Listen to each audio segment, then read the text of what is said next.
வணக்கம் நேயர்களே. மே 6ஆம் தேதி தான் +2 ரிசல்ட் ரிலீஸ் பண்ணியிருக்காங்க.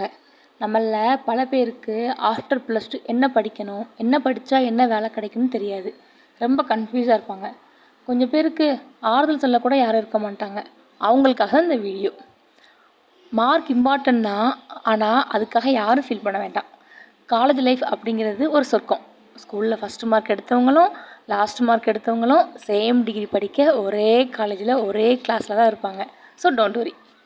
இப்போது மேக்ஸ் வித் பாட்னி குரூப் எடுத்தவங்களால எல்லாமே படிக்க முடியும்.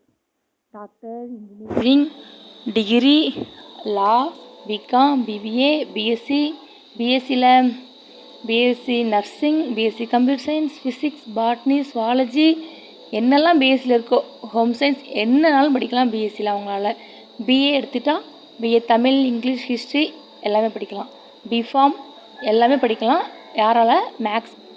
மேக்ஸ் வித் பாட்னி குரூப் எடுத்தவங்க, ஃபஸ்ட் குரூப் எடுத்தவங்களால.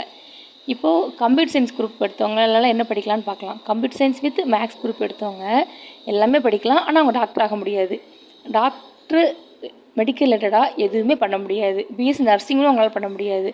ஆனால் 10th 12th குவாலிஃபிகேஷனை வச்சு டிப்ளமோ நர்சிங் அந்த மாதிரிலாம் படிக்கலாம். அதுக்கப்புறம் அவங்க பிஏ ஹிஸ்ட்ரி, தமிழ் எல்லாமே படிக்கலாம். பிகாம், பிபிஏ எதுனாலும் படிக்கலாம். மேக்ஸ் ஆனால் அவங்களால மெடிக்கல் ரிலேட்டடாக எதுவுமே பண்ண முடியாது.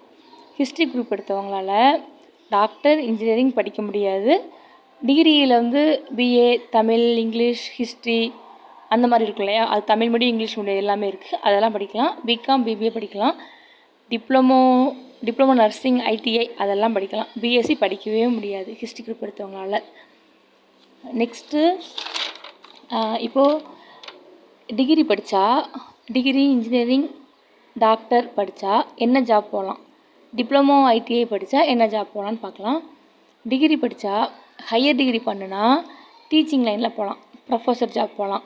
பிஏ இப்போ எக்ஸாம்பிள் பிஎஸ்சி முடித்தேன், எம்எஸ்சி முடித்தேன், பிஎட், எம்எட் பண்ணேன், நான் டீச்சிங் ஸ்கூல் டீச்சராக போயிட்டேன். அந்த மாதிரி டீச்சிங் லைன் போகலாம். நெக்ஸ்ட்டு ஆல் கவர்மெண்ட் ஜாப் போகலாம் டிகிரி படித்தா. கவர்மெண்ட் ஜாப்னா சென்ட்ரல் கவர்மெண்ட் ஜாப்பும் இருக்குது, பேங்க் ஜாப்பும் இருக்குது. இது எல்லாமே டிகிரி படித்தா ஹையர் குவாலிஃபிகேஷன் உள்ள government job. Like SA, IAS, IPS, PO அப்படின்னா ப்ரொஃபஷனல் ஆஃபீஸர். அது பேங்க்கில் ஹை போஸ்டிங் ஜாப். இது எல்லாமே போகலாம்.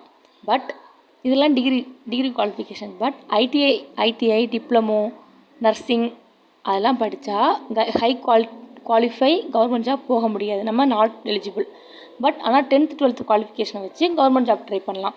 அதுலேயுமே அதிக ஜாப் இருக்குது. இப்போலாம் டிஎன்பிசி, விஏஓ அந்த மாதிரி எல்லாமே இருக்குது. 10th குவாலிஃபிகேஷனை வச்சு போஸ்ட் ஆஃபீஸ் ஜாப் கூட ட்ரை பண்ணலாம். அதுக்கு சென்ட்ரல் கவர்மெண்ட் ஜாப்பும் இருக்குது, ஸ்டேட் கவர்மெண்ட் ஜாப்பும் இருக்குது.